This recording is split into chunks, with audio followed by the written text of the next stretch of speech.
All right, so I gotta tell you, this whole influencer culture is making me lose my goddamn mind. I mean, pool parties in Vegas, bachelor parties, for God's sake. Who needs that garbage? So I'm hearing a story about this rapper, right? Booked for one of these daytime douche fests. Probably full of people who think Corona is sophisticated, and who shows up? Freaking Kevin Hart. Now, I ain't hating on Hart. The guy's funny, I guess, if you like screaming midgets. But here's the kicker. This poor sap is on stage trying to make a buck, probably thinking he's about to get discovered, laying down his rhymes, and suddenly the crowd goes wild. He thinks, holy shit, I'm killing it. Nope. It's little Kevin jumping on stage, mic in hand, hijacking the whole damn show, doing the rapper set. I'm like, are you kidding me? Can you imagine that? Some Philly kid idolizing this guy, and bam, there he is, ruining your career before it even starts. The nerve of some people thinking they could just barge into someone else's life, steal the spotlight, and everyone's supposed to cheer. It's like showing up at a funeral and starting to do a little dance. And years later, this poor rapper realizes what happened. It's not a dream come true. It's an act of goddamn narcissistic terrorism. Who does that? What kind of ego do you have to just assume everyone wants you around, even when they're trying to work? It's like he's allergic to not being the center of attention. A total, utter lack of self-awareness. And he gets away with it. Because he's famous. Well, fame doesn't excuse douchebaggery, all right? It just amplifies it. That's why Hollywood's the new Sodom and Gomorrah.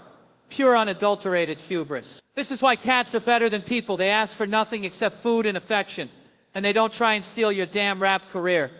Oh, Starbucks, the goddamn weight loss industry's biggest saboteur, right? They got this national conspiracy going, a training campaign to guilt trip you into buying their overpriced pastries. Because God forbid you just want a goddamn coffee. You pull up to the drive-thru, half awake, and they hit you with, welcome to Starbucks. What kind of garbage are you going to shove down your throat today?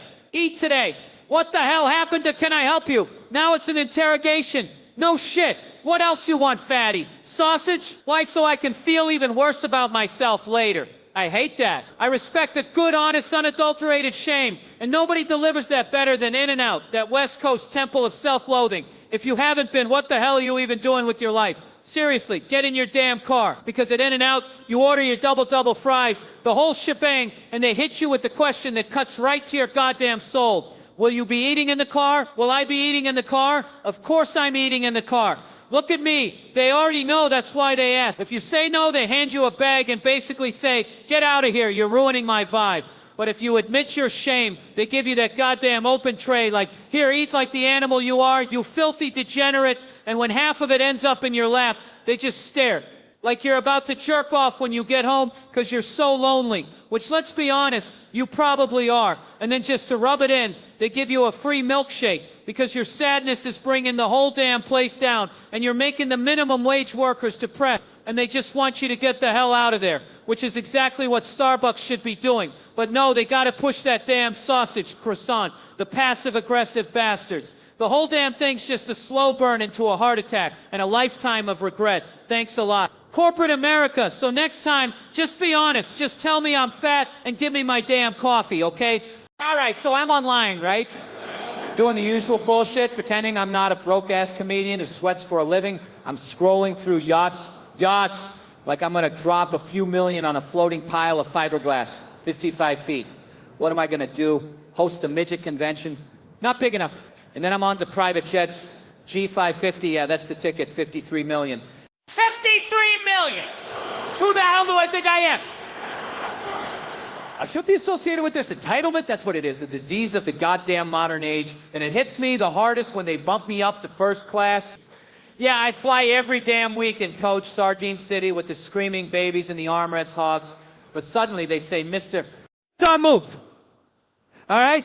Moved into this goddamn Stepford Wives cul-de-sac because I actually made some goddamn money. You happy? And now I'm surrounded by these goddamn, partners and VPs sipping their goddamn artisanal water like I'm supposed to give a shit. Like, ooh, is your water still or sparkling, peasant? Like, I belong here, right? I'm over here trying to figure out if they're into gut stuff or just screwing over the middle class. What's more likely? And wouldn't you know, it's some goddamn senator, and I ain't name dropping, but he's got that punchable face, the one who lives right down the street. And the whole neighborhood's gossiping about this clown, and I'm just trying to get my goddamn coffee buzz going with a little morning walk, minding my own business, and who pops out? This goddamn politician. Hey, you look comedian. He says, like I'm supposed to be impressed, like I haven't heard that a million times before. Then he hits me with this gem. Where do you think the term motherfucker comes from? What? Is this a goddamn gotcha moment, Senator? Am I supposed to know the etymology of profanity for you? You think it's from people doing their own moms, he asks, and I'm thinking, Jesus Christ, this is my neighborhood. And I tell him more people do it than you'd think, probably, and this is where it gets really goddamn weird. He comes back with, how about daughter fucker? Daughter fucker. Who the hell says that? Is this some kind of secret Washington, D.C.? Perversion. I wasn't briefed on. I told this guy, if you got kinks, buddy, we can talk, but not like this, not on my goddamn walk. You creeper. He just missed me, walks back in the house, and I'm left standing there like I just walked into a goddamn improv class. So I keep walking, stewing in my rage about the fact that I bought a house next to that, and wouldn't you know it, he comes back out again. Hey, didn't want it to end like that? He says, like I give a shit. Oh, I met Kevin, yeah, real original title. I met Kevin on the set of Death at a Funeral. Of course it was death. That's what happens to your career after you give advice. Death at a Funeral, perfect. And he's got that special on Showtime. A bunch of young comedian guinea pigs, and little Kevin, Mr. Genuine, comes up to me asking for friggin' advice from me like I'm some goddamn guru. And I actually gave it to him. You know why?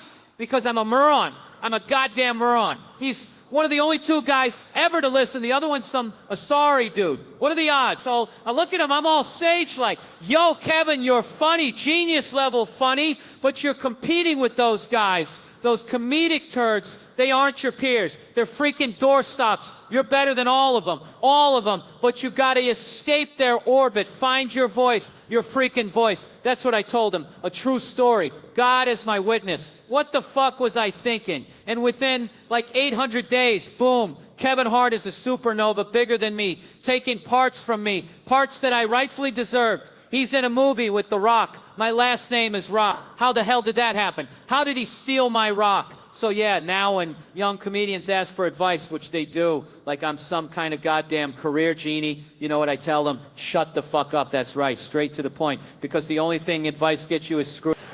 So I'm at this supposed doctor's office, right? A place that looks like it was designed by a committee of raccoons. And you could hear everything through the paper-thin walls, like a goddamn public service announcement for medical conditions nobody asked for. And I'm waiting, stewing, when I overhear the doc ask the guy inside, so what's your medical need for marijuana? And the guy's like, bone disease. Bone disease? Are you kidding me? I thought you just strolled in, winked, and said, weed's the bomb. And he'd be all, sign here, pal. So naturally I start panicking. My brain's a goddamn pinball machine of worst case scenarios. I'm thinking, just tell him you have AIDS. Yeah, AIDS. He'll ask when you found out, and you say 5 minutes ago. And then what? He asks for proof. Like I carry my goddamn AIDS card and my wallet next to my goddamn Blockbuster membership. No, that's too melodramatic. Dial it back. Then cancer. Yeah, I'll just say I have cancer. Then I remember all my relatives who died from that goddamn disease and think, if I lie about cancer to get high, I'm going to get cancer next week, aren't I? All this bullshit culminates in me sitting in front of Doc Feelgood, who asks that dreaded question, what's your medical need? And the best I can muster is, my eyes hurt. He's all, vision problems, you don't wear glasses. And I'm all, can't, hurts, everything hurts. Ow, ow, ow. And the dude writes me a goddamn prescription for crying out loud. So as I'm leaving, the next guy's walking in. This dude, I swear to God, is a goddamn stereotype walking. The LA Cholo, cocky Dickies, oversized white tee, Chuck Taylor's LA hat, and an LA tat. So if he loses his hat, he still has his team, right? Goddamn. So I listen at the door, thinking he's screwed. And the doctor asks, what is your medical need? And this guy just says, I just really like the way that weed makes me feel. And the doctor writes him a prescription. You're telling me I went through all that, contemplated faking AIDS and cancer, and all this dude had to say was, weed's awesome, so I feel sorry for the rest of the people with real sickness. At least the last guy had functional eyeballs. You're lucky you have your health, U.S. All right, settle down, you jabronis. 20 million YouTube subscribers, huh? Big deal, like numbers automatically make you smart or funny, right? We're all just gonna pat ourselves on the back for clicking a button. Fucking sheep. And these stupid glasses, paid for by you goddamn enablers. Help us get to 20 million and one. How, so now we're begging? Well, you think I give a rat's ass about some arbitrary milestone on a platform that's drowning in cat videos and unboxing losers? You know what real success is? Not needing your pathetic validation, that's what. You want to see 20 million of something? How about 20 million people realizing that chasing likes is a goddamn disease, turning off their screens and going outside to experience the real world? Nah, that's too much to ask, isn't it? Easier to just mindlessly scroll and inflate some corporate bottom line, so congratulations, you're part of the problem, and you're paying for my goddamn eyewear. Now get off my lawn. All right, settle down, you bunch of morons. 20 million YouTube subscribers? Seriously, what the hell are you all watching cats playing the piano? Let me tell you something about subscribers. It's just another goddamn metric to make you feel inadequate. They tell you, oh, hit this number and you'll be happy. Happy? You know what makes me happy? A world without influencers, without virtue signaling, without, wait for it, algorithm-driven content. You think these platforms give a damn about you, but feeding you garbage designed to keep you glued to your screens, generating ad revenue while your brains rot and you sheep just gobble it up. 20 million subscribers, it's like rewarding a dog for eating its own vomit. You think a number on a screen validates your existence? That's what they want you to believe. They're harvesting your data, manipulating your emotions, and selling your eyeballs to the highest bidder. And for what? So you can watch some idiot unboxing toys or pretending to be an expert on a topic they just Googled 5 minutes ago. We're handing our collective consciousness over to these digital overlords and cheering about it. I look around this room and all I see are potential algorithms, numbers walking, just waiting for the next notification so they can feel relevant. Grow a spine, people. 20 million subscribers, it's just 20 million reasons to be even more pissed off. Wake up before you're nothing but data points and forgotten history, you goddamn digital zombies. So I'm at this goddamn juice bar, right? Fucking $12 for blended kale and sadness. And this chick's complaining someone's vaping like it's the goddamn bubonic plague. Lady, they're not shooting heroin. Relax. But it got me thinking, this whole pot thing, right? Remember those draconian laws? People ruined for a joint. Like they're fucking Pablo Escobar. You call a SWAT team because someone is vaping near some children. You want some chicken fingers or something? And the real kicker, this generation, they're gonna look at us like we're batshit crazy. Try explaining to a kid today that pigeons carried messages. They'll think you're huffing paint. Daddy, what's a pigeon? And I'm supposed to tell my kid I almost got murdered buying weed? Dad, 7-Eleven was on fire? No, dipshit, Daddy was driving 3 hours with strangers hoping they weren't axe murderers. And you know what I was buying? $20 fucking worth of ditchweed.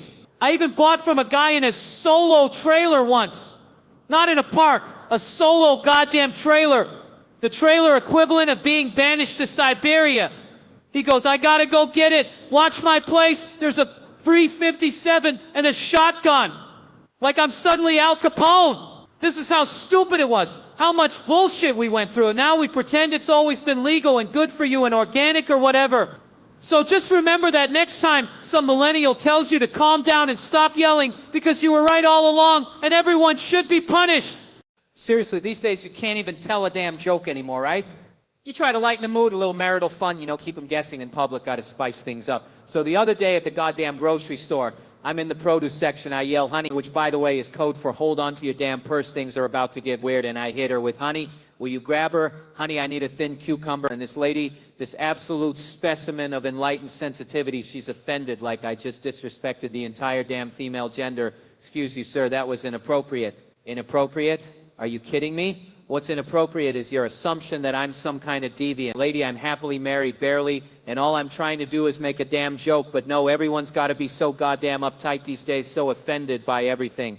So quick to jump to conclusions like I can't even make a goddamn cucumber joke without being branded a misogynist. And maybe you should get your mind out of the gutter. Maybe you just made my day even worse, you know? And just to clarify for all the triggered snowflakes out there, I'm married and we're Christians, so get your mind out of the damn toilet and stop overthinking everything before it ruins the entire goddamn day.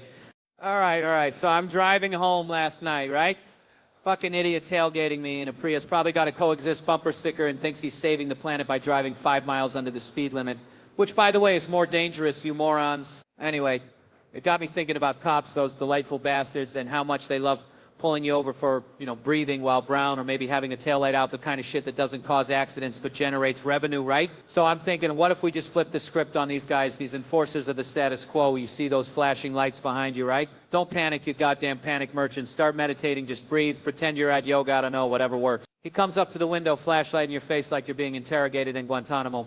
and he asks that bullshit question, do you know why I pulled you over, sir? Don't answer, you goddamn sheep. Just stare straight ahead, vacant, like you're looking at a goddamn abstract painting. Let him sweat. Let him question his authority, which, let's be honest, is based on nothing but a gun and a badge. Who the fuck are these guys? And then when he asks again, because he will ask again, you lean in, put your finger on his lips gently now. You don't want to trigger him. You say, letting him know who's in control. You're in control, not the guy with the gun.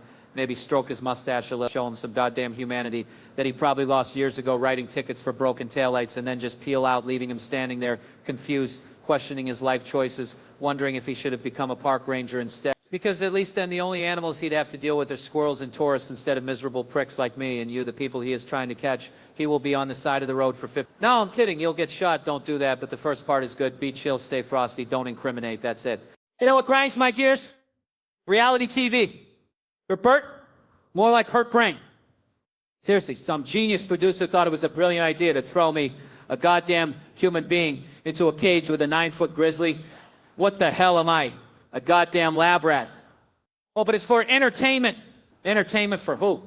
The bears?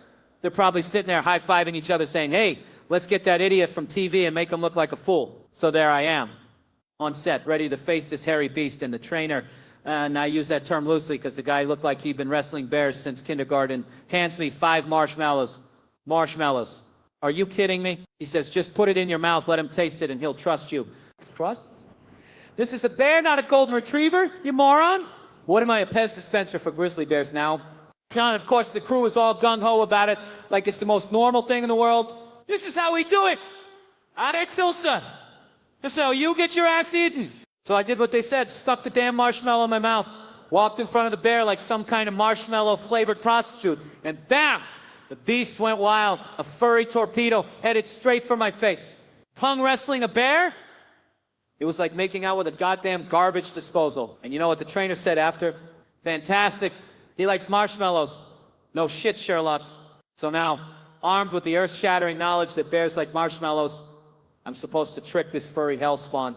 Just say marshmallow, and he'll give you space. Yeah, right. Like he's gonna respect my safe word when he thinks my ass is a walking candy store.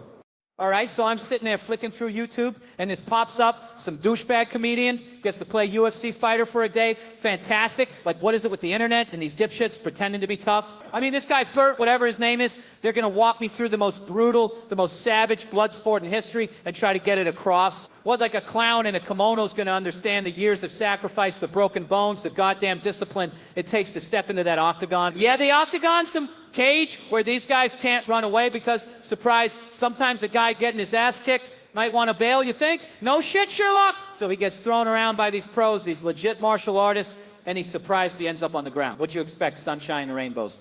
He's whining about some menacing looks like he's never seen a goddamn fighter before, and being afraid is protecting yourself, no shit. Then he's tapping out like a goddamn Morse code operator. Tap, tap, tap. Because one tap might just be a brush. Come on. Then choking. Cutting off blood circulation is like drugs. Wait, this idiot is having fun nearly passing out from being choked? What the actual hell are you supposed to get from this? And don't even get me started on the knife defense where he's like, I went after them. Really? Oh yeah? So what do we learn? Is being an idiot is some valid self-defense? And then, oh sweet Jesus, they bring in the 14-year-old. A 14-year-old orange belt! You know, for the laughs, right? He gets his ass handed to him by a kid. Surprise, surprise, he said. He's 30. Jesus, it's like watching a toddler fight a goddamn Wolverine. He goes on about the tap. Can't tap, smaller leg to tap out on. What the hell is that nonsense? So let me get this straight. You got some jackass comedian pretending to be a fighter, getting his ass kicked, almost dying by real fighters and children. Who greenlit this thing? And the best part, we're supposed to learn something about the Ultimate Fighting Championship. All right, all right. Last goddamn night of freedom before I'm back in the trenches, huh? Back to changing diapers and pretending I give a shit about Paw Patrol. Stomach flu hitting the house like a goddamn plague. You know what that means? Daddy's got to step up. Me, the guy who thinks replacing a light bulb is an Olympic sport. I mean, what the hell did I do to deserve this? I'm not even a good dad. I'm the kind of dad who weaponizes bodily functions. Like last week, genius idea, right? Farted into a McDonald's cup, sealed it up, presented it to my daughters like I discovered the goddamn Holy Grail. Girls, you won't believe what I caught. Now tell me, is that Father of the Year material? Of course not. But you should have seen their faces. Pure, unadulterated belief. That's all it takes, folks. They're looking in the cup, sniffing. I don't see anything, Daddy. Cue the waterworks. And then it's my job, my goddamn job, to explain the ART of the fart. Girls, it's been direction. Surprise. You thought it was fairy dust. You trusted me. And bam, fart. Is that not comedy gold? They didn't get it, of course. Ran to their mother, those little snitches. Daddy's making us eat farts. Eat farts. What am I, a goddamn cannibal? We're not behind the garage sacrificing woodland creatures, are we? My wife, she explodes. You can't do that to your daughters. Oh, so now you care about female empowerment? You want equality in the workplace? Take a fart to the face. That's the price of admission. Happened to every boy in this room, didn't it? Hey kid, want to see what a dream smells like? Yeah, sure thing, Uncle Dave. Hand it over. Next morning, the little monsters wake me up. The younger one, the full-blown lunatic, straddling my throat like a goddamn wrestler. The older one standing there all innocent. Daddy, we have a joke for you. My brain instantly goes to DEFCON 1. Did they find my gun? Did they accidentally trigger some booby trap? I forgot I said. Then it dawns on me. Every guy knows exactly what's coming. What's in your hand? A fart! Pom-pom! We've all done it! And if you haven't, ladies, try it. Watch their faces. Pure comedic genius. I'm practically bursting with pride. I taught them something. So I play along.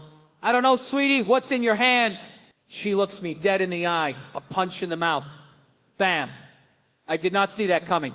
The look on my face must have been priceless, because they both collapsed in fits of laughter until they realized I wasn't laughing. It's a joke, Daddy. Yeah, I get it, I say. It'll be even funnier when we do it to your mother, these kids. All right, last night of partying, you bunch of heathens. Except you, buddy, you live here. I gotta go back to the real world tomorrow. Be a damn parent. Stomach flu's been ripping through the family, so guess who gets to be daddy daycare after 2 days of pure, unadulterated escapism? Me. Like I'm even a good dad to begin with. I'm the kind of father who farts in a McDonald's cup, slaps a lid on it, and offers it to his daughters like it's some kind of fairy dust, you know? Is that right? I don't know, but their faces when they realize they're about to inhale my ass gas. Priceless. They believe it's magic, those sweet, naive little morons. Take a look, I say all excited, and they're like, I don't see anything. And then the tears start flowing like the damn Niagara Falls. But that's parenting, people. Explaining to them why it's funny. I tell them, girls, I'm teaching you comedy. It's misdirection followed by surprise. You thought it was a fairy. Hope in your eyes followed by the realization. It's a fart. That look, that's what makes Daddy happy. They didn't get it, of course. They run straight to my wife, snitches. Daddy's making us eat farts. Like I'm some kind of garbage disposal back behind the shed. Take it, take it. My wife explodes. You don't do that to little girls. Oh, really, honey? You want equality in the workplace? You take a fart to the face. Happened to every guy in this room. Hey, kid, want to see what a dream smells like? Sure thing, Uncle Dave. Next morning, I get woken up by my daughters, the younger one, the complete and utter lunatic, straddling my throat, the older one next to her. Daddy, wake up. We got a joke for you. I open my eyes, and the thumbsucker asks, guess what's in my hand? I panic. Did she find our gun? How is this going to end? Then it dawns on me. Every guy knows what's in her hand. A fart, pom-pom. We've all done it. And if you haven't done it as a woman, try it. Take a look at that. I'm almost proud. You know, I taught her a joke and she's using it back on me. I'm beaming and I'm like, I don't know, baby. What's in your hand? She says, a punch in the mouth. Bam. I did not see that coming. I don't know what look I made, but these two fell on the ground laughing their asses off. Then they stopped, realized I wasn't laughing. Whoa, it's a joke. Yeah, I got it. Is it funny? It will be when we do it to your mom. These two, their sense of humor is sick. And I say that knowing one morning, back when we lived in an apartment, they woke up at 5 in the morning, 5 a.m. Are they training to be farmers or something, or running a meth lab out of their closet? I hear them laughing hysterically on the baby monitor, like two homeless guys who just found a 20. Let's get haircuts. So I go downstairs, and this is what I see. Ela, the lunatic, is naked, which I know you're thinking, oh, really? No, it's not that weird because I don't wear underwear. Apparently, I told her once, you don't need to. Sometimes you gotta let your shit breathe. We only know that because she told her preschool teacher on the swing set in a dress, just airing her shit. Bam, raw dog in the class. Take a look at that. And the teacher's like, oh my God, Ela, where are your panties? 4 years old. Sometimes you gotta let your shit breathe. So Ela's naked, Georgie's in a rocking chair laughing hysterically, and our dog is sitting at him. So this is how it is now, huh? I come out here, try to entertain you simpletons, and some Aussie moron almost kills himself laughing at my goddamn jokes. A scar? Really? You get a scar from laughing? What do you made of papier-mâché? I once dated abroad, bless her heart if she even has one, who was afraid to eat pizza alone. Pizza, the single easiest food to consume without external assistance. She thought she'd choke on the cheese and pepperoni and croak right there in her pathetic apartment, needing someone there to pat her back and call. You know, I'm thinking maybe she should have, seeing how sharp some slices are cut lately. But no, it got better. This brain trust wanted to be a flight attendant. A flight attendant. And she asked me with a straight face, mind you, does the Concorde go the speed of sound or the speed of light? The speed of light. Lady, are you dating Superman or something? You think they're just blasting through space on a freaking photon torpedo? I told her, honey, I think you're confusing that with the Millennium Falcon, just to see if I could break her further. And she then proceeded to ask me whether the pilots wore helmets so they could still see, but didn't hear anything. All right, I don't even know how we got on this garbage. Seriously, we were talking, about what? Oh, right, some stupid story I was gonna tell, but fuck that noise, right? This feels like, I don't know, a fucking storytelling room now. Is that what you want? Maybe I should slow it down, huh? You all leaving or what? Jesus, you look like you're lining up for the damn toll booth. You guys in trouble? Is that why you're not laughing? Oh, you're not funny enough to get in trouble, right? Hold on, let's try this. How the hell does someone become an abortion doctor? Seriously, you're in med school thinking, I want to work with kids, but I'll just go this way? Is that what they're saying? Anyway, look, I gotta say, I love this town. I love these shithole helium clubs. Especially this one in St. Louis. It's like my armpit of choice. And you gotta support good comedy, all right? I got 3 of my dumbass friends coming through, so write it down on your damn calendars. Brian Cowan, check him out. They got flyers. Tony Hinchcliffe himself.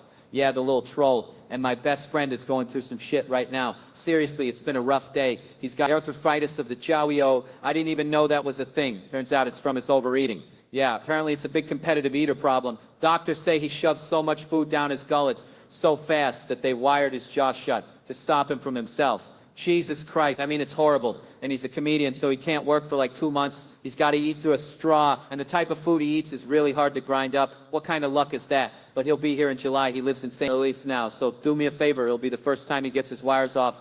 All right, settle down, you knuckleheads. Netflix, right? The Cabin, they call it. It's like I need another reason to hate the woods. You think I want to be stuck in some goddamn pine-scented nightmare with bugs the size of my thumb? No! But I do it. Because apparently friendship is some sacred cow we gotta worship. Friendship, it's just 2 losers enabling each other's bad habits, isn't it? Like Bert Kreischer and Tom Segura, these 2 chuckleheads, best friends, they say. What is that? A competition. Some kind of merit badge for being able to tolerate another human being's stupidity. Did we do it again? God, I can't even get through their act. Politicians and cleaning boats. Are you kidding me with this spectrum of bullshit? Taxidermy and selling serial killer tour maps. It's all the same damn thing. Profiting off of death and misery just wrapped up in different packaging. Gerard Depardieu and his lifestyle. More like a lifestyle of not giving a shit. I'm trying to be sensitive to the Latino heritage. What the hell are we doing here? What if Ethan Suplee plays you before his weight loss? What kind of goddamn Hollywood bullshit is this? It's the same kind of nonsense as them trying to turn every goddamn breakfast into some culinary masterpiece. You know, Breakfast of Champs, true crime doc. But no, give me coffee, pizza, and goddamn edibles, all right? I understand friendship and better than these 2 clowns. I can tell you if I was in a horror movie, I'd scream and run. Absolutely. And then when the monster got me, I'd sucker punch him in the wiener, I would. No joke there. So this comedian is like, I'm going to go into the woods. It'll be great. Come see me. Like, I don't have anything better to do than hang out in some goddamn forest with you and your ego. But then it turns into some protein-fueled, clean body bullshit. Do you think I'm not aware of my own goddamn body falling apart? But an emu corpse stuffed in a cooler. What the fuck is this? A serial killer convention. It's like finding a body in a goddamn trunk, only the body is a prehistoric bird that's probably thinking I could have been a chicken nugget, and then you get this butcher Sweets. Jesus Christ, who names themselves Sweets after butchering things. Like naming yourself Happy the Clown after robbing banks, and some crystal-wielding smoke show, waving her hands around like she's conducting an orchestra of repressed desires, because apparently married dudes just want to tie up their wives and spit on their feet. What is this? The Marquis de Sade book club meets suburban boredom, and this other guy, Joey, rambling about toenail fungus and smoking it to get high. What the fuck? I just ate, but of course. Then we roll out the cigars, because apparently getting high and making questionable life choices in the woods is the new goddamn enlightenment. You think trees are talking to you? I think you're just trying to justify another night of wasted potential. And this Cuban cigar roller, who of course doesn't speak English, because apparently cultural appropriation is now a lifestyle choice. And they're smoking an ounce of weed. I think my back is going to stop hurting if I smoke that much, so they're all laughing like goddamn hyenas, figuring out the show as they go, because who needs a plan when you have weed and a dead bird, so they greenlight season 2. Because why the hell not? The world's already gone to shit. You might as well make money off of it. The Cabin is streaming now on Netflix, and God help us all who have wasted our time watching that shit. So showering, right? This goddamn water pressure, it's either a trickle or Niagara Falls. There's no in between. Just like these goddamn tech companies with their algorithms. Either your post gets 0 views, or it's suddenly trending with a bunch of bot comments. What the hell, people? And then you try to wash your foot, just your foot. Not trying to pull off a Cirque du Soleil act in the damn shower. And bam, you're down like a cheap hooker on payday. I'm talking full body slam. And that little voice in your head, that optimistic idiot, I got this, he says, grab the curtain, what am I, Tarzan in a tiled jungle? Next thing you know, you're taking your wife down with you like you're friggin' snow skiing, shampoo bottle goes where the sun don't shine, and she's screaming like you planned the whole damn thing. What are you doing? What am I doing, Brenda? I'm trying to maintain some goddamn hygiene here, but gravity's got a vendetta against my fat ass, okay? I fell, you oblivious twit. Why would you fall? Why wouldn't I, Brenda? I'm carrying the weight of our failing marriage on my back. The least I can do is distribute some of it to the shower floor. And besides, are we playing a game? Yeah, Brenda, it's called How Many Ribs Can I Crack Before My Wife Finally Leaves Me? You want to play? You're fat. I'm fat. I'm fat because I'm happily, or maybe not so happily, married to you. I stopped giving a damn about my physique the day I signed that goddamn marriage certificate, so maybe next time, instead of screaming at me like I intentionally sabotaged our hygiene routine, you could offer a goddamn hand, or better yet, maybe go easy on the lasagna, you passive-aggressive son of a bitch. Oh, Jesus Christ, my niece, right?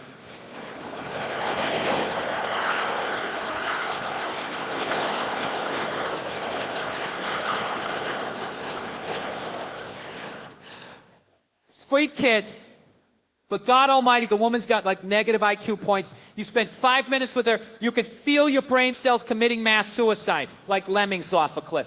We took a family trip this summer, right? Picture this. First morning, everyone's at breakfast, civilized, and this dingbat waltzes in 5 minutes late, plops down, looks me dead in the eye and goes, "Hey, big boy, what'd you think about those dreams last night, huh? Dreams? What the hell is she talking about?" Everyone's looking around like, did we all just step into a David Lynch movie? This chick, 12 years old, thought we all shared the same dreams. Every night, like some goddamn mandated group therapy session. Like it's a sitcom. I'm sitting there wondering, what if she's onto something? What if she's cracked the code and knows about my disturbing dream where I'm chased by a giant hot dog? So naturally, I lean in, all conspiratorial, and ask, "Hey, did you have a dream that I was locked in a trunk? My wife's giving me the stink eye like I'm ruining Christmas." "What the fuck are you doing, Bill? We don't share dreams." And this little rugrat kicks me under the table and says, "I'll talk to you after breakfast." Then later that day, we're out on a boat going snorkeling, right? Nice, peaceful moment. Beautiful horizon. I'm watching her, thinking, this is it, a profound father-daughter bonding experience. So I ask, "Hey, baby girl, what are you thinking about?" And she turns around, all serious, and says, "We should get tattoos." Tattoos? She's 12. I said, "We are not getting tattoos." She goes, "No, Dad. Think about it. If we all got the same one, we'd never regret it." "What? A tribal armband? A goddamn butterfly?" I said, "You're 12, Isla. What tattoo would you even want?" And get this. This is the kicker. She goes, "What's it called when you cover your arm?" I go, "You want a sleeve? You want to be the only 8th grader walking into homeroom looking like you just escaped from a Yakuza convention? What the hell would you even put on a sleeve?" She wants a wolf. A goddamn wolf. With its head on her shoulder and its tail wagging when she's happy. This is the kind of brilliance I'm dealing with. And now, these kids, they're turning my daughters into bullies. We're watching a documentary on Gandhi the other night, right? All I said was I don't get the whole hunger strike thing, and my daughter Georgia looks me up and down like I'm a goddamn amoeba and says, "Nothing. They don't call me Dad anymore. They've got nicknames like Chunk or God help me, Fetus. They've been calling me that behind my back for 2 years." We're at dinner one night. My wife sends a text. Both girls giggle. I ask, "What is it?" You wouldn't get it, they say. I'm like, I'm the funniest motherfucker at this table. My comedy's paying for this goddamn dinner, and those teeth running by me, I knew something was up. I went to the bathroom, came back quick, and peeked over Isla's shoulder. All right, so everything's gotta be a goddamn crusade now, right?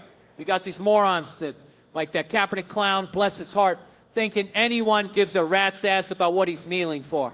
He's like, it's about police brutality, racial injustice, want to start a dialogue. Dialogue?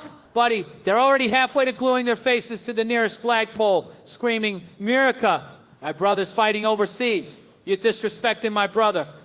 Oh, so now every protest is a personal attack on your goddamn family. You think I give a shit about your brother? He could be knitting goddamn sweaters for all I care. And it still has nothing to do with cops shooting unarmed dudes. It's like trying to get abs, you know? You want to look good, ripped, gotta starve yourself, hire a trainer, listen to some guru who probably never even ate a goddamn donut, and all you want to do is shovel cheeseburgers down your throat while watching the goddamn game. It's a miserable experience. Always denying yourself, always feeling guilty. And family, Jesus Christ, my family wasn't exactly the goddamn Waltons. No hugs, no I love yous.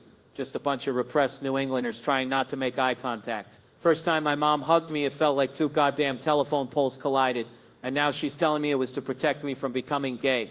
Like a hug turns you queer? Is she serious? Blaming my dad naturally because that's what women do, right? He said if I hugged you, you'd end up wearing dresses.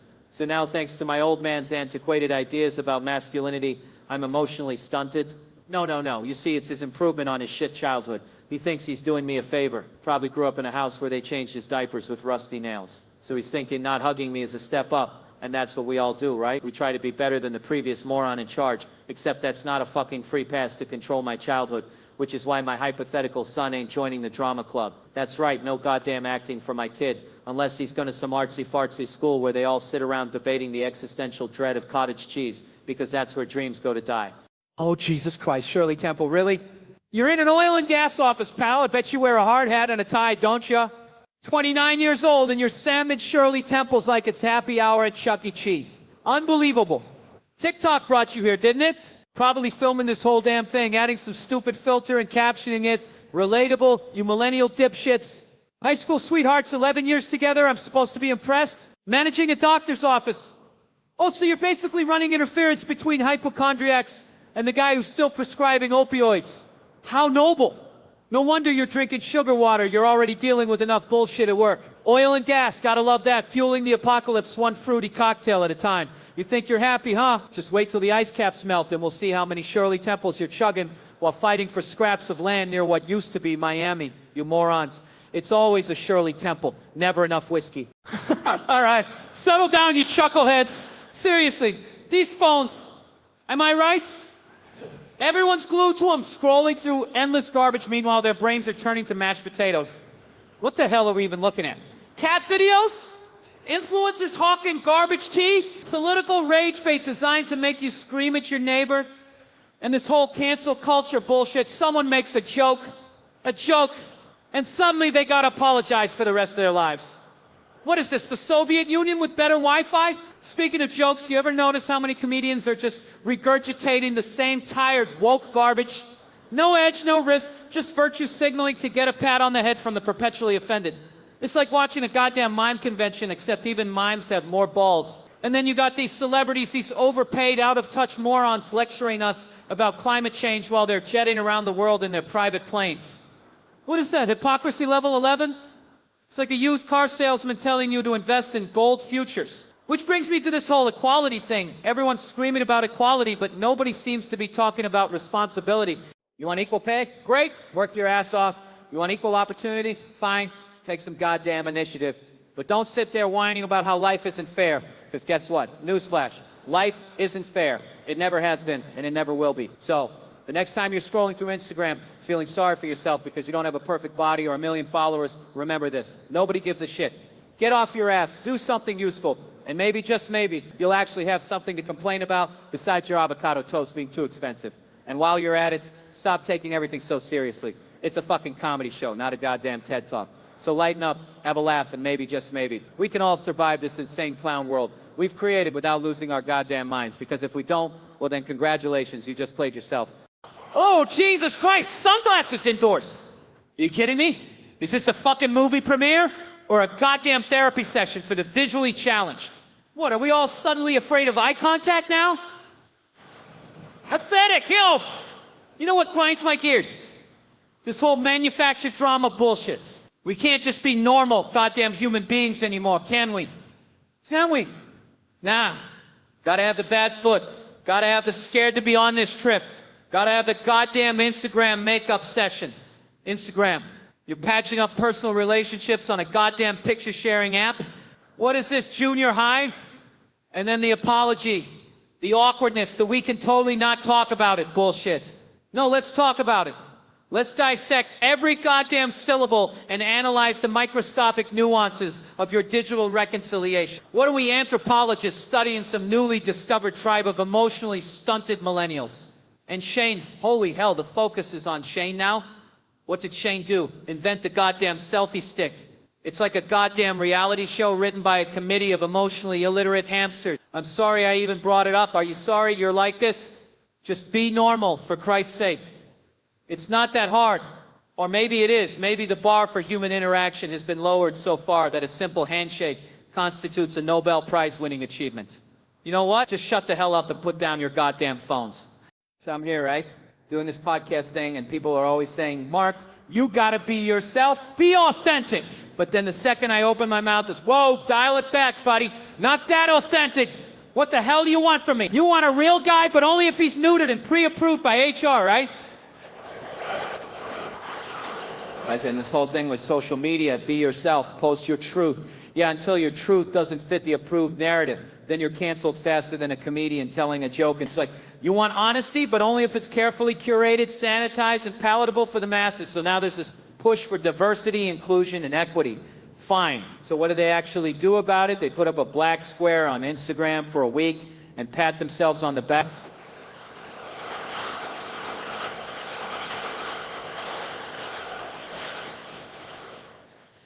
They changed their logos to rainbow colors during Pride Month while simultaneously funding anti-LGBTQ politicians.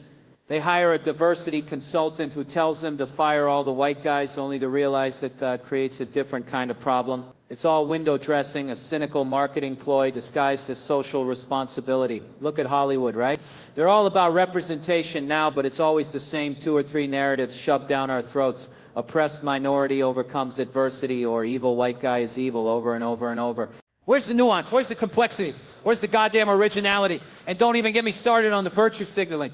Every celebrity is suddenly an expert on every social issue, lecturing us from their mansions while they're sipping green juice, as if their opinions are somehow more valid because they can memorize lines and look good on camera. We're told to listen to them about income inequality, about the struggles of the working class. Are you kidding me? So yeah, diversity and inclusion, it's a goddamn buzzword bingo for corporations and celebrities who are more interested in their image than in actual change. All right, so I'm dealing with this garbage disposal in my head, right? Just chewing on the same crap day in and day out. Mark Norman, you know him? I used to work with him. Now that's awkward. Like finding out your dog's been eating crayons all along, just silently judging your interior design choices. And relationships, Jesus Christ, don't even get me started. I'm seeing this broad. It's a disaster, okay? A freaking slow motion train wreck fueled by my inherent inability to communicate like a goddamn human being. Obstinance, remember that garbage? Oh, abstinence is the alternative. Alternative to what? STDs? Pregnancy? So the alternative to having fun is no fun. That's not an alternative. That's a goddamn punishment. It's like saying decaf coffee is an alternative to coffee. No, it's not. It's hot bean water designed to disappoint. Margarine to butter? Oh, please. And these dudes whining about their girlfriends PMSing? Oh, she's a little cranky for a week. You know what that means, right? It means you didn't knock her up. That's a goddamn win, pal. Celebrate that shit. I love the period. And the I don't fuck around. Tough guy garbage. I'll be eating weed-ins at a party and say, I'm not fucking around. Oh, really? What else are you planning on doing? People throw that shit around like it's some kind of badge of honor. I don't fuck around. Well, maybe you should, you uptight, miserable bastards. Loosen up. Crack a goddamn smile. Get in a knife fight because of a misunderstanding and laugh it off. Fucking relax. Speaking of fucking around, I live in a Jewish neighborhood. And apparently I'm a bigot. Just for breathing. People think I'm Jewish. What am I, chopped liver? No, I'm just a regular pissed off white guy trying to survive in this clown show of a world. Religion though, right? How it changes. So comedians, right? Bunch of insecure assholes who can only connect through forced laughter and fake camaraderie. Like that time, they realized the amazing gig story was total horseshit. Remember that, you morons? Like some goddamn history lesson nobody asked for. And what about that senator? What was his problem? Huh? Made me think of dice. Remember that disgusting bit about, well, you know, the anatomical singularity? Probably stolen from Bob Newhart, the pervert. And a girlfriend witnessing a knockout. Jesus. Talk about emasculating. What? She starts banging the guy who rearranged your face. That's the adult equivalent of dreaming you're finally hitting the urinal, only to realize you're pissing all over Chef's goddamn sleeping bag. Again, which is probably what R. Kelly was doing, the sicko. Were you a bedwetter, Gene? Fucking Gene, a little sweetheart, sure. Meanwhile, I've known Ari since he was humping mics and playing door bitch. Still hasn't gotten any funnier. How the hell is that even possible? What a goddamn failure. 68, 70 years old, this guy. Unbelievable, I'm gonna see it to believe it. Christ, like some tiny scientist ready to lecture us. And speaking of lectures, Joe, you ever thought about Elon Musk on that mic? Carlin, right? Famous for those 7 dirty words. That was his thing. Put him on the map. No N-word though, so technically 8, I guess. Oh wait, hang on. Back then, you could say the N-word. Probably why I'm not on CNN. Yeah, well, listen up. You bunch of goofs. I'm willing to ditch every other guest and just do podcasts with you till the goddamn end of time. You hear that, Lex Fridman? You goddamn socially inept robot? Hit me up. Just don't bring any goddamn robots with you. Are you kidding me? With this analogy crap? Comedians have themes, they say, like we're goddamn wallpaper. Yeah, no shit, Sherlock. Maybe it's because we're actually trying to say something beyond hors-d'oeuvre airplane food. You think attitude, stage presence, cadence are just little extras? Are you insane? It's the goddamn foundation, the soul, the reason you're not just some open mic night chump sweating in a too tight t-shirt. But no, let's dissect Mark Norman's mastery of analogies, because apparently that's the secret to comedy now, comparing things. It's like saying the key to painting is using brushes. Oh wow, revolutionary. And this whole, he's introverted bullshit. So what? He's awkward. Guess what, genius? A lot of funny people are awkward. Maybe because we're too busy obsessing over the absurdity of the world to make small talk about the weather. But let's ignore all that and focus on the tight, punchy style and the damn analogies. Racism is like Nickelback? Really?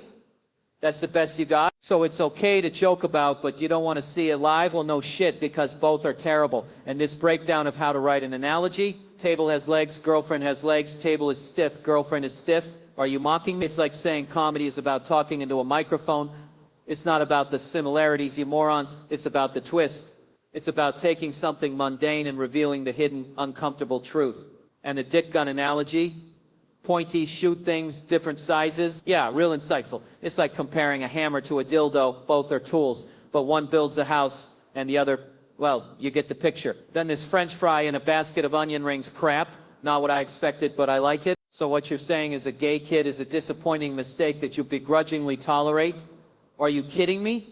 You're not progressive, you're just condescending. The aquarium versus strip club comparison, the fire alarm analogy, it's all surface level, just rearranging furniture on the Titanic. The real joke is how desperate we are to make sense of a world that is fundamentally, hilariously, infuriatingly senseless. Analogies are a vehicle for getting a thought into someone's brain. No, you dimwits, it's about exploding their brain. It's about making them question everything they thought they knew.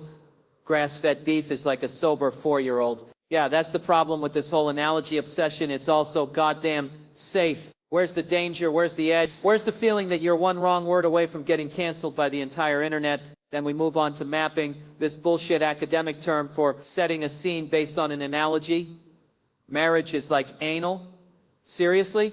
We're still doing anal jokes, and it's like comparing a stale donut to existential dread. Both leave you feeling empty, but at least one might have sprinkles. Can the politically incorrect speakeasy, the midget joke? It's just a desperate attempt to be edgy, like a vegan ordering a steak, just to see what it's like. Norman admits the jokes are tough and take forever. Yeah, because you are forcing it, dude. Stop trying to shoehorn life into tidy little boxes. And the ultimate kicker, supporting comedy by watching some jabroni overanalyze a dude's use of analogies. No, you support comedy by going to a live show, getting heckled, and realizing that the real magic isn't in the formula, it's in the goddamn chaos. So next time, skip the analogy breakdown and just tell a goddamn story that makes me want to punch a wall or maybe laugh, but preferably both, because that's the whole goddamn point, you goddamn idiots. All right, settle down, you bunch of mouth-breathing morons. Honestly, raising your hand like you just discovered it. What is this, grade school? I swear, half of you look like you're struggling to tie your own damn shoes. Probably blame it on the algorithm too, right? Like anything's your fault anymore. So you want to give me a sob story about paying to get in here, boo-hoo, I should give you a goddamn participation trophy too. Maybe a therapy pony. No! You paid. Big deal. You think that entitles you to interrupt my goddamn train of thought while I'm trying to make a buck off your misery? Get a grip. You want candy and a puppy? You look like you've already eaten all the candy and kicked the puppy, pal. Oh, you're a fan? Great. Now I gotta live with the knowledge that someone with your questionable judgment actually enjoys my pathetic attempts at humor. Makes me want to set myself on fire, honestly. This is what I get. Look at this crowd. Like I'm the one with the problem, then you got Mr. High Roller over here flashing his stash like it's the damn Hope Diamond. Yeah, thanks for the weed. Now I gotta worry about getting arrested because some genius can't keep his shit in his pants, so I make fun of the mentally challenged and now I'm complicit. What am I, some kind of social justice warrior? No, I'm a comedian, you entitled twats. It's my damn job to offend everyone equally and take your money. All right, settle down, you mouth breathers, Houston, huh? Houston, we have a problem, and that problem is me. I'm up here again, spewing my garbage takes. And you're all paying for it. 5 shows sold out. Seriously, what's wrong with you people? Last year, tumbleweeds were rolling through this place. Now I'm adding a 4:45 p.m. show. Who the hell is free at 4:45 on a Tuesday? Retired guys just looking for a place to nap. I'm hungover. My voice sounds like a dying cat. And I got to do this again at 7:30 to 9:30. It's going to be a long night. Like waiting for Congress to do something useful. Speaking of Texas, what is it with this state? I land, and I immediately want to buy a truck, get a divorce, and yell at minorities. Is it the humidity? The rampant gun ownership? Your leader's in a damn wheelchair. Is that some kind of metaphor for something? And there's this Delta variant bullshit. Oh, great. Another reason to hate people coughing near me. Just glad it ain't the Spirit Airlines variant. Because you know they charge you extra for the damn vaccine. But hey, who cares about that? Billionaires are shooting their dicks into space now. Yeah, dick rockets, that's what we're calling them. And when a black billionaire finally makes it up there, you know that rocket's going to be huge. But watch, he'll get pulled over 5 minutes after he lands. Sir, do you know why I stopped you? Your spaceship had a broken taillight and smelled faintly of weed. Plus, you fit the description, so what? Nothing changes, right? Black people are still going to get hassled. The rich are still going to avoid taxes. And I'm still going to be up here yelling about it all. I guess this is my life now. Thanks for coming, you goddamn enablers. You're as bad as I am for showing up and expecting change. All right, Bridgeport, you a bunch of pasty-faced chuckleheads. Thanks for showing up. Seriously, though, who the hell decided to dress you all? I swear, I saw a couple of you looking like you just crawled out of a COVID petri dish. And then this woman over here, she's already giving me the stink eye. I can just tell she's going to be a goddamn nightmare. And then there's Mr. Urgent phone call, flipping me the bird like I just personally bankrupted his trailer park. What am I supposed to be, intimidated by your phone privileges, you pathetic mouth breather? What the hell's your emergency? Did your wife finally realize she could do better than a guy who looks like he just lost a fight with a lawnmower? You're going to take it outside? Is that where you usually resolve your problems, huh? Down by the dumpsters with the other rejects? You think you're tough because you can flip me off? Please, I've seen tougher guys in a diaper commercial. And this whole crowd, what is this? A convention for people who peak in high school. You're all acting like I just kicked your dog or something. But hey, you guys are great. Thanks for coming out, I'm saying. All right, settle down, you sensitive snowflakes. Seriously, I swear to God, you can't say anything anymore without some virtue signaling moron losing their mind. I was doing a gig the other night, right? A black room in Brooklyn, mind you, Brooklyn. And I thought, screw this PC bullshit, I'm gonna be me. Big mistake. 3 minutes in, bombing. Like a damn Iraqi air raid. So I started riffing on rap, figure it's a safe bet, but apparently you gotta be like severely autistic to connect with that crowd. Last time I did a Pokemon bit, murder, true story. And then it hit me, black people love Japanese cartoons. Who knew? It's like they went Super Saiyan the second I mentioned it. I mean, have you seen those dating profiles? I love anime. It's the 5th one this week. What is this? Black people meet. All right, settle down, you bunch of mouth breathers. I swear to Christ, this world's gone to hell in a handbasket thanks to these goddamn magicians. You see this shit? Magic tricks? Card tricks? What are we, 5 years old again? Oh, pick a card, any card. Like I haven't seen that garbage a million times before. And this trick here, this spelling bullshit. Chocolate, what's the shake? It's so clever, so original, like I'm supposed to be impressed by someone butchering the English language one syllable at a time. C. Fucking genius. You should be on Broadway. And then he gets some poor sap, probably hired him off Craigslist for $10 and a pack of cigarettes to try and spell for. What the hell are we doing here? Is this a fucking spelling bee for lobotomized chimps? And of course, it doesn't work. Because nothing ever works, does it? You try to do something nice, try to entertain these morons. And what do you get? Failure, humiliation, and the crushing weight of existential dread.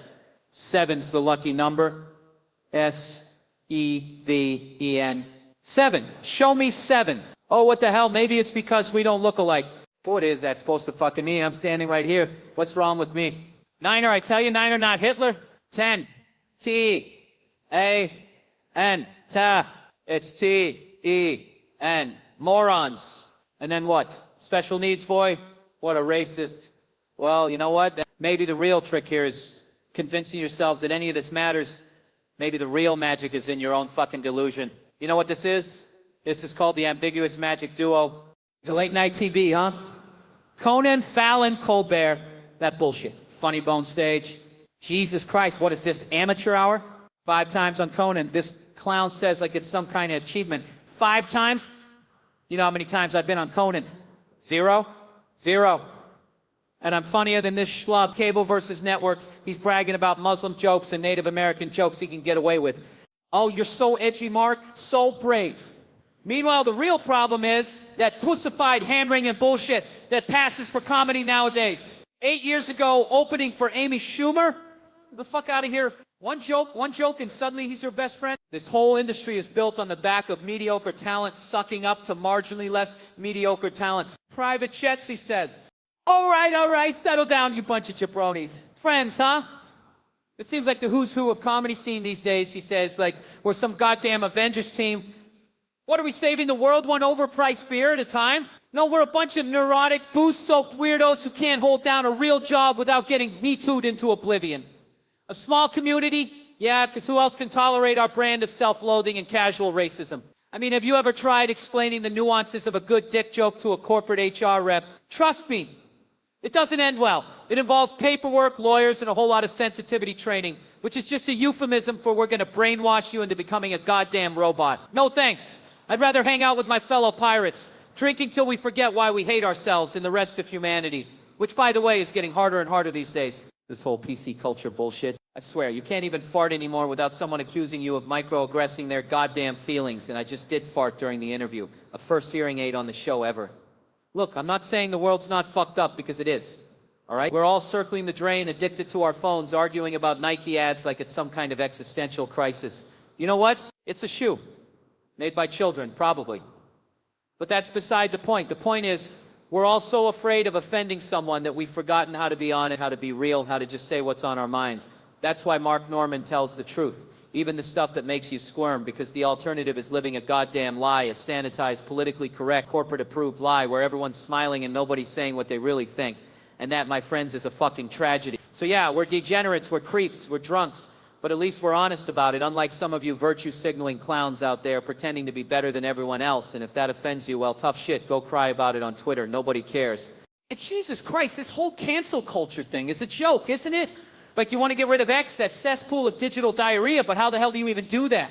It's a damn breeding ground for ruining people, academics even, smart people losing their careers because they posted something someone else didn't like. And the universities, those brain-dead institutions, they're telling these poor bastards to get on social media to be part of the conversation. What conversation? The one where everyone's screaming into the void? You met Elon Musk? Oh, you got the SpaceX tour. Good for you, buddy. Did you check the flight logs? Missed Epstein's plane?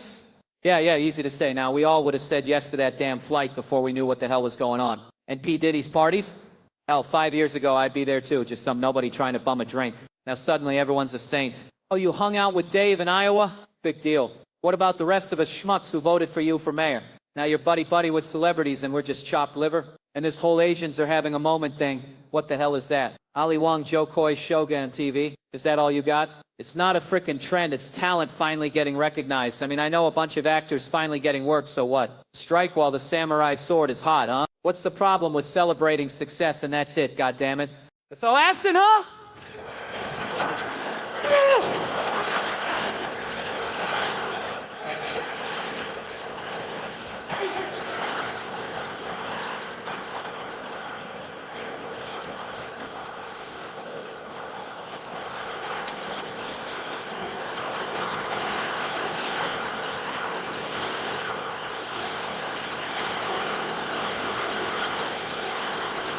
I ain't losing my goddamn hallucinatory virginity on your goddamn streaming service, but shrooms? Yeah, shrooms. I've done. Back in Salt Lake City, 2019, with the whole goddamn gang, Bert, Ari, Renazisi, O'Neill, me, the whole damn degenerate crew, and you know what happened? A goddamn hot tub UTI epidemic, that's what. Everyone's jumping in the goddamn jacuzzi, sweat and stale beer, mixing in a bubbling bacterial cocktail, and suddenly everyone's got a rash, except for yours truly. I was immune, apparently. Must have been cooking up my own batch of something special, like a goddamn antibiotic factory in my goddamn bowels. And then the shrooms hit, that last goddamn night, Mark's just fucking teleporting around the Airbnb, a giggling mushroom-fueled apparition. 1 minute you're ranting about how much you hate those goddamn Mormons, the next minute, boom, Mark's right there, nodding along, like a goddamn caffeinated meerkat. Michelle Wolf tells me he's like a goddamn stray cat at Bonnaroo, showing up, scaring the shit out of everyone, and then running off again. And you people are happy to see him? You fucking deserve the rash. He's like a bodega cat. You get a few goddamn head scratches in, and then he's gone, spraying his goddamn pheromones everywhere, probably straight into the goddamn iced coffee. I give someone a rash in a hot tub? News to me. You think Airbnb vets those goddamn things? No way. It was probably hosting a goddamn orgy the night before. 6 sweaty drunk comedians blowing God knows what into the goddamn jets. And you people got a UTI out of it? Should have known better. Editing is for the weak. All right, all right. Settle down. You knuckleheads. Guadalajara Airport. You believe this shit? I'm the token white guy, stumbling around like a goddamn toddler who just discovered tequila. And this passport scanner, this glorified toaster oven, is spitting out no bueno, no passport, like it's personally offended by my very existence. 8 hours I've been traveling, smelling like stale airplane farts in desperation. And now this, and the guy working there, Mr. I Know Everything, because I wear a uniform. He's just screaming, scan it at me like I'm the problem. Am I supposed to magically make it work with my mind? Is he seeing this face? This isn't the face of someone who can't operate a goddamn scanner. I've seen toddlers operate iPads better than this machine. Then he tries it, surprised it doesn't work, and suddenly I gotta go over there. Over where, genius? To the land of functional technology? Why didn't you just listen to me in the first place? Oh, that's right, I'm just another dumb tourist. I know how these people think. I'm an American, therefore I must be an idiot. And then the random check, of course, because apparently my eyebrows scream, international terrorist. Seriously, people are obsessed with my eyebrows. They're like 2 hairy caterpillars staging a goddamn revolution on my forehead, and everyone wants to discuss them at my Q&As after the show. Q&A about my eyebrows. What is this, a goddamn beauty pageant? And don't even get me started on the barber. Just a little trim on top. Yeah, and suddenly I'm looking like I glued 2 furry slugs above my eyes. But Guadalajara, right? Killer crowd. They actually got my jokes. I could rant about Biden, Brad Pitt, Taylor Swift, whatever. They ate it up. And then this douchebag, this white dude, San Francisco reject, runs up to me like I'm the goddamn messiah. Come to my bar, man. Party with me. Sure, why not? What else am I gonna do? Contemplate my eyebrows some more. Turns out he's a 25-year-old king of Guadalajara, running his own bar after fleeing the Berkeley COVID craziness, swimming in money and tail. You believe that? 25. I was eating ramen out of a goddamn trash can, and he's offering me blow, talking about how he's living the dream, while I'm just trying not to make eye contact with the stray dogs. Then I get home, 9 million DMs about missing out on some epic orgy. Yeah, I think I dodged a bullet there. But still, Guadalajara, right? Mariachi, tequila, tacos. It's Mexico distilled down to its purest, most chaotic, slightly terrifying essence. You can't help but feel like a king, throwing around 2s and 3s like you own the place. Maybe I should move there, start an eyebrow grooming business. Nah, who am I kidding? Probably just end up getting deported for insulting a passport scanner.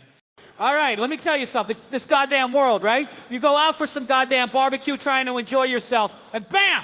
Some silverback genius got a blurt out Jack Reacher when the waitress reaches. What the fuck, dude? You can't help yourself. Is that what we're doing now? Just shouting out whatever pops into your empty goddamn head. It's like these funny guys. They gotta be the center of attention, right? Big, tall, think they're hilarious. And you know who they end up with? I mean, I'm not judging, but let's be honest. It's always some, never mind. Then they get all historical on you. Oh, Joe Louis beat Schmeling. Huge victory for America. Like, really? We're still hanging on to that? And don't even get me started on the building that's blown outward. I mean, I'm no bomb expert, but if I see a building exploded outwards, I'm gonna guess, wait for it, it probably frickin' exploded. We need levity, they say. What about some goddamn common sense, huh? Look at the pictures. It's a goddamn explosion, Sherlock. Am I a secret animal problem? No, I'm just surrounded by goddamn morons who can't see the obvious. And that, my friends, is the true disaster. God damn it, these self-checkout machines always need help from the attendant who's too busy scrolling TikTok to notice me wrestling with a goddamn bag salad that won't scan. You know what else needs scanning, Iceland? Your lack of anything but white people. Diversity. You call a blonde and a brunette an interracial couple? That's like calling a Chihuahua and a slightly bigger Chihuahua different breeds. Where's the spice? Where's anything resembling cultural friction that isn't some Viking reenactment? Oh, we have hot dogs. Yeah, gas stations have hot dogs. What am I? Some tourist fresh off the plane expecting gourmet reindeer stew. And Metro Burger, McDonald's in a wig, trying to fool me with your local flavor. I smell the same greasy corporate bullshit, just rebranded for gullible Instagrammers. You think clean streets and no graffiti makes you superior? It just means you haven't dealt with the real problems, the juicy, messy human problems that breed creativity, innovation, and a healthy dose of cynical humor that clearly you people are lacking. You think you're so enlightened, so progressive, so goddamn pristine? You're just a homogeneous bubble, a cultural vacuum sealed off from the real world, waiting for the inevitable. Well, I don't know, maybe a really aggressive flock of puffins, something to finally spice this bland casserole up. But until then, just keep polishing those streets, pretending you're better than everyone else, while the rest of us are actually out there living. All right, so I'm at Uniqlo, right? Fucking Uniqlo. Like, I need another black fucking sweater. Because everything I own is either black, gray, or some shade of miserable. And you know why I'm there? Because I lost my goddamn zip-up. Probably because I'm a goddamn idiot. Stolen. They say stolen. More like misplaced by a moron. And the only way to replace it is to go to that soulless, fluorescent lit purgatory of cheaply made clothes that will fall apart after 2 washes. So there I am, eyeing these little puffer jackets looking like goddamn marshmallows. Patagonia wannabes, they are. But hey, reasonably priced, they say. That's why I'm there. Reasonably priced so they can exploit some poor bastard in a sweatshop. But me, I'm a goddamn consumer, ain't I? I deserve a reasonably priced jacket. God damn it. So I try one on, then I see it, that beautiful black sweater. No goddamn security tag. Just begging to be liberated. And here's the question. Am I a bad person because I thought, hey, what's one more black sweater to add to the abyss of despair in my closet, especially if it's free? Is it morally wrong or just efficient? Is it theft or a victimless crime against a heartless corporation run by robots? I mean, come on. They track you everywhere nowadays. Your phone, your credit card, your goddamn toaster probably reports to the NSA. So you know what? I'm gonna play the game. Their game. Put the sweater on, under the jacket, walk right up to the register, buy the goddamn jacket like nothing happened. And if they catch me, oh, silly me, I completely forgot. Play the dumb card. That's my strategy. Because who suspects a goddamn middle-aged man of petty theft in a Uniqlo? They're too busy watching out for teenagers in hoodies. And you know what the worst part is? I'm probably going to tell my wife about it. And she's going to roll her eyes and say, grow up, you goddamn man-child. And she's right. But what else am I supposed to do? Find some meaning in this goddamn meaningless existence. At least this is a story. A goddamn hilarious story that makes me feel alive for 5 goddamn minutes. So sue me. Anyway, I'm out. I got a goddamn black sweater and a reason to be miserable. So I'm flicking through the channels, right? And Sex in the City comes on. The new one! Jesus Christ! What is that garbage? They're going to be issuing formal apologies for that shit in like a year. I mean, you got jokes, you got to walk back, and then you got pure, unadulterated cringe. I'd rather get yelled at for being offensive than sit through that sanitized woke-a-thon horseshit. I heard Chris Noth was practically thanking the writers for killing him off early. He's like, thanks for the escape clause, you hacks. And the transparency of it all. Oh, the first 10 seasons we were like militantly white. Don't worry, now everyone's hooking up with their conveniently diverse new best friends. Like we're all fucking stupid. The kid's a trans, the wife's suddenly a lesbian, and Miranda, the smart one, the lawyer, is now just ditzy. What the hell happened? She just wakes up one morning and thinks, yeah, my husband, fuck him. I'm in love with this non-binary person who talks like a goddamn linebacker. I bailed after half an episode, couldn't take it anymore. The writing's atrocious, but hey, as long as they hate men and celebrate women acting like stereotypes, everything's just fine. They completely butchered it. Not Miranda, the writers. They know it's dog shit, don't even try to tell me they don't. And that's what kills me, because the original was the comfort watch. On the road, flipping through the channels, stuck in some depressing hotel in, I don't know, Jacksonville, and there it was. Sex in the City, all New York, all the time. Pure fucking comfort. Soho Tribeca, the Brownstones, Sarah Jessica Parker, who, by the way, is New York. She's awesome. And she is one of us. But the way they dealt with Samantha, hilarious. Like she just spontaneously combusted and became a different person. Oh, you know, sometimes you lose touch with people, they just don't get what your friendship meant. Yeah, or maybe the actress's agent wanted more goddamn money. That's the most realistic plotline. The fact that those broads can't stand each other. Like Mulaney said, you can have Ocean's 11 with dudes robbing a bank, but in all-female Ocean's 11, 4 of them would break off to bitch about the other 6. And yet they still made it. I mean, come on. Samantha was the best character. The comic relief. And they just cut her out. Cut out the slutty girl. Cut out the funny person. Jesus. And then they start debating who's the hottest. What are we, 12?